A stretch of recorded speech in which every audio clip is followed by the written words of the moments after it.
चाहे नए कृषि कानून हो, पीएम किसान सम्मान निधि हो, किसान उत्पाद संगठन की व्यवस्था हो, फसल बीमा योजना में सुधार करना हो, प्राकृतिक आपदा के समय किसानों को ज्यादा मुआवजा सुनिश्चित करना हो, हर खेत को पानी की योजना हो, या फिर यूरिया की नीम कोटिंग, ऐसे हर निर्णय का सबसे बड़ा लाभ देश के छोटे किसानों को हुआ है। साथियों, बीते वर्षों में हमारी सरकार के हर काम में, हर योजना में महिलाओं को प्राथमिकता दी गई है। चाहे 3 तलाक के खिलाफ कानून हो, गर्भवती महिलाओं को 26 सप्ताह की छुट्टी हो, घर की रजिस्ट्री में महिलाओं को प्राथमिकता देने की बात हो, स्वच्छ भारत मिशन हो, उज्ज्वला योजना हो, मुद्रा योजना के तहत बिना गारंटी ऋण देना हो, रेहड़ी पटरी वालों के लिए पीएम स्वनिधि योजना हो, सभी का लाभ प्रमुख रूप से हमारी देश की महिलाओं को, माताओं को, बहनों को मिला है। साथियों, हमारे देश में सरकारों का मूल्यांकन, सरकार की शक्ति का आकलन, सरकार के परफॉर्मेंस की बातें ज्यादातर कौन सरकार कितनी बड़ी घोषणा करती रही है उसके ही आसपास रही है। लेकिन पहली बार ये मानदंड बदल रहे हैं, अवधारणा बदली है।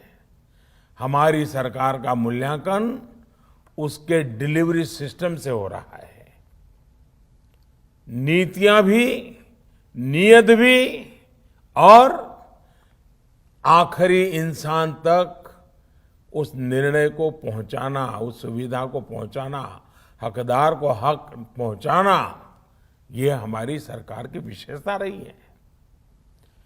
ये देश में सरकारों के कामकाज का नया मूल मंत्र रहा है।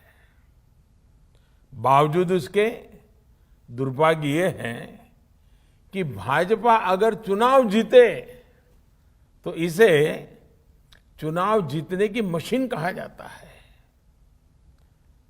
लेकिन दूसरे जब चुनाव जीतते हैं तो पार्टी की वाहवाही, नेताओं की वाहवाही, न जाने क्या क्या कहा जाता है। इस तरह के 2 मापदंड हम देख रहे हैं। जो लोग कहते हैं कि बीजेपी चुनाव जीतने की मशीन है, वो एक प्रकार से भारत के लोकतंत्र की जो परिपक्वता है उसको समझ ही नहीं पाते। वो भारत के नागरिकों की जो सूझबूझ है उसका आकलन ही नहीं कर पाते हैं। वो उनके समझ के परे हैं। वो भारत के नागरिकों की आशा, अपेक्षाएं और उनके सपनों उसे कभी भी समझ नहीं पाते हैं। सच्चाई ये है कि बीजेपी चुनाव जीतने की मशीन नहीं, देश और देशवासियों का दिल जीतने वाला एक अविरल, अनवरत अभियान है। हम 5 साल तक ईमानदारी से जनता की सेवा करते हैं। सरकार में हो तब, सरकार में न हो तब, हर परिस्थिति में हम जनता से जुड़े रहते हैं, जनता के लिए जीते रहते हैं। और सच्चाई ये है कि हम कभी गर्व नहीं करते कि हमारा दल जीता। हम हमेशा इस बात का गर्व करते हैं कि देश के लोगों ने हमें जिताया।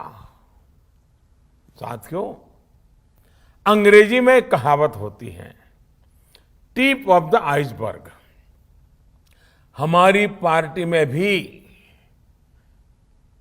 एक टिप ऑफ द आइसबर्ग है। ये अखबारों में, टीवी पर दिखता है, लेकिन इनकी संख्या बहुत ज्यादा नहीं है। लेकिन एक बहुत बड़ी संख्या जो नजर नहीं आती है, भाजपा के उन कार्यकर्ताओं की है जो आमतौर पर दिखाई नहीं देती हैं, लेकिन वो जमीन पर रह करके काम करती है। ये भाजपा को ताकत देते हैं, जनता के बीच काम करते हुए संगठन की शक्ति को और बढ़ाते हैं। अपने जीवन से, अपने आचरण से, अपने प्रयासों से वो जनता का दिल जीतने का काम अविरत करते रहते हैं। इन्हीं के प्रयासों से आज भाजपा दुनिया की सबसे बड़ी पार्टी है। आज आम जनमानस ने ये महसूस करता है कि भाजपा सरकार का मतलब है राष्ट्र निर्माण के लिए सही नीति, साफ नियत और सटीक निर्णय। भाजपा आने का मतलब है राष्ट्र प्रथम, नेशन फर्स्ट। भाजपा आने का मतलब है देश हित से समझौता नहीं, देश की सुरक्षा सर्वोपरि। भाजपा आने का मतलब है वंशवाद, परिवारवाद की राजनीति से मुक्ति। भाजपा आने का मतलब है योग्यता को अवसर। भाजपा आने का मतलब है पारदर्शिता, गुड गवर्नेंस। भाजपा यानी सबका साथ, सबका विकास, सबका विश्वास। आज भाजपा भारत की विविधता की, अनेकता में एकता की प्रतीक बन गई है। हम हर क्षेत्र, हर भाषा, हर संप्रदाय और हर देशवासी को जोड़कर आगे बढ़ रहे हैं। आज भाजपा से गरीब भी जुड़ा है, मध्यम वर्ग भी हमारे साथ है। हम शहर में भी हैं और गांव में भी है। बीजेपी आज नेशनल इंटरेस्ट की भी पार्टी है और क्षेत्रीय आकांक्षाओं की भी पार्टी है। साथियों, हमारे जो संस्कार है, हम राजनीतिक छुआछूत में विश्वास नहीं करते हैं।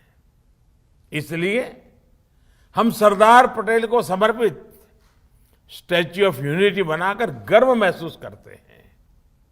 इसलिए हम बाबा साहब आम्बेडकर के लिए पंचतीर्थ का निर्माण कर गर्व करते हैं। हम खुले दिल से भाजपा के घोर विरोधी रहे व्यक्तियों का भी सम्मान करते हैं, उन्हें सम्मान देते हैं। भारत रत्न से लेकर पद्म पुरस्कार इसका उदाहरण है। पद्म पुरस्कारों में हमने जो बदलाव किए हैं वो तो अपने आप में पूरी एक गाथा है। वो तस्वीर कौन भूल सकता है, और उस तस्वीर को देख करके कौन भावुक नहीं हो सकता था, जब पैर में जूते नहीं होते हैं और कोई वृद्ध मां राष्ट्रपति के हाथों सम्मान प्राप्त करती है। ऐसा हम कैसे कर पाते हैं? अननोन लोगों को, जिनके कार्य को पहचानना और इतने बड़े सम्मान से उनको जोड़ना, क्योंकि हम जड़ों से जुड़े रहते हैं, क्योंकि हम जमीन से जुड़े रहते हैं।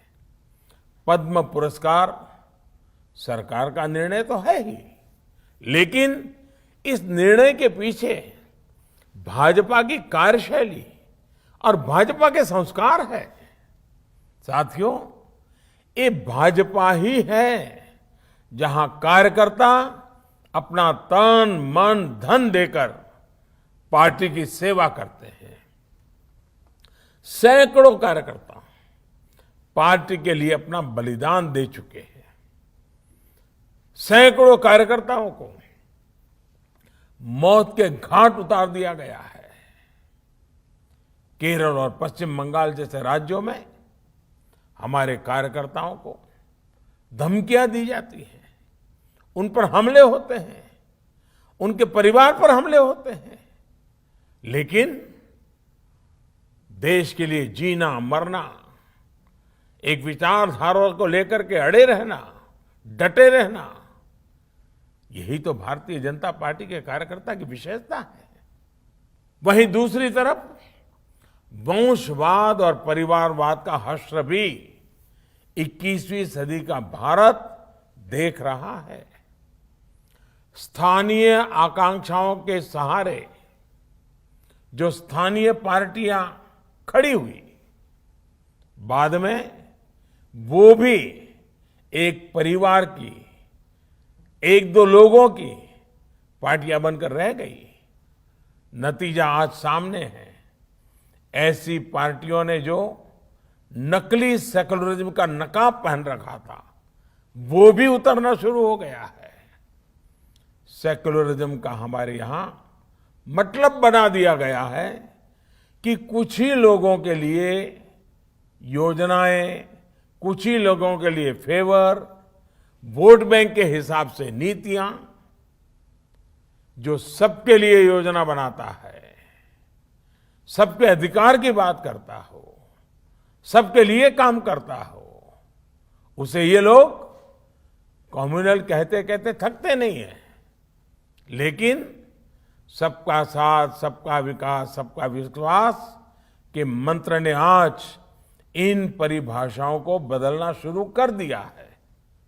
साथियों, आज इस अवसर पर मैं बीजेपी के प्रत्येक कार्यकर्ता का ध्यान एक बहुत ही गंभीर चुनौती की तरफ भी ले जाना चाहता हूं। आपने देखा होगा, एक ऐसे प्रकार का सिलसिला शुरू हुआ है, एक नई प्रकार की व्यूहरचना सार्वजनिक जीवन में आई है। और क्या है? आज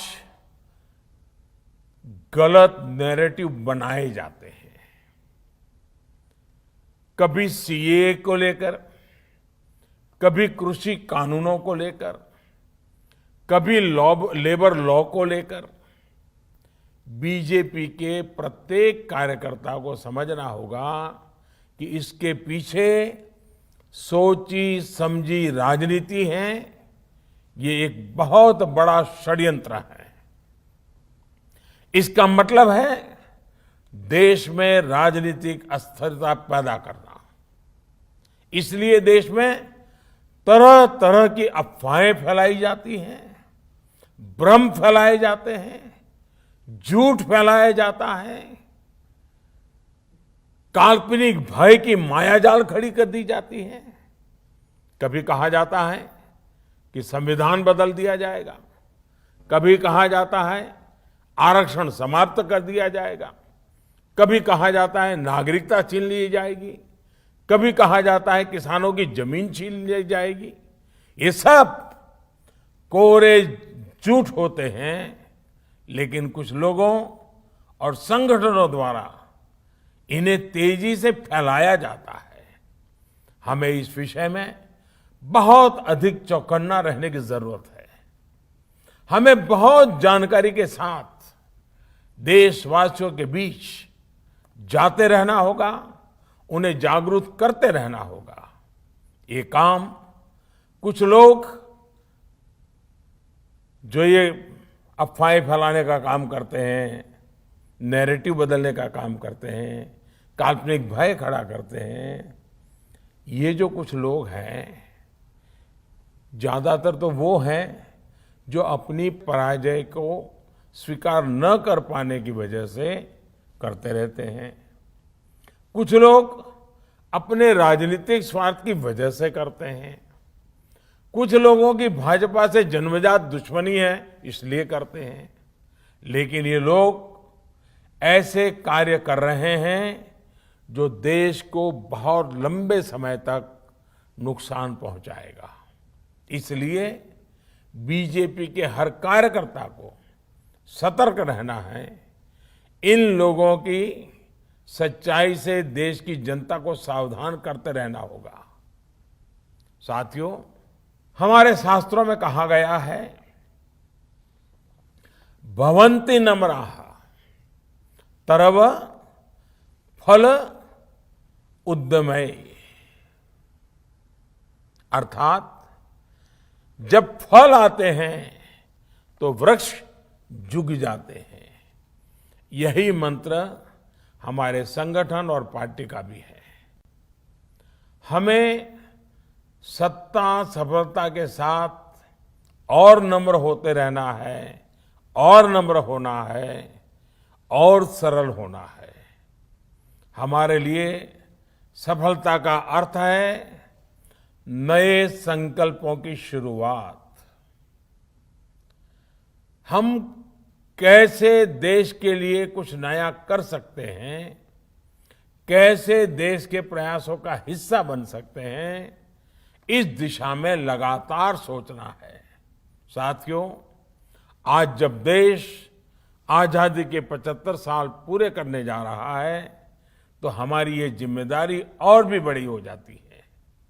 हमें अमृत महोत्सव को भी देश के प्रत्येक नागरिक तक लेकर जाना है, हर नागरिक को जोड़ना है।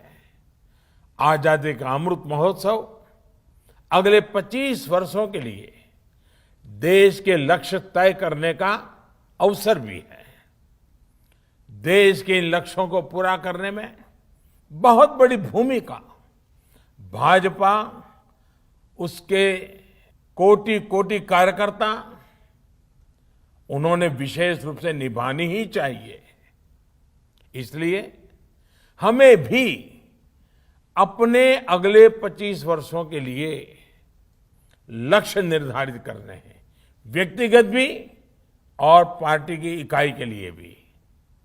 हमारी पार्टी के भविष्य को, इन लक्ष्यों को पूरा करने की बड़ी जिम्मेदारी हमारे युवा कार्यकर्ताओं पर होगी।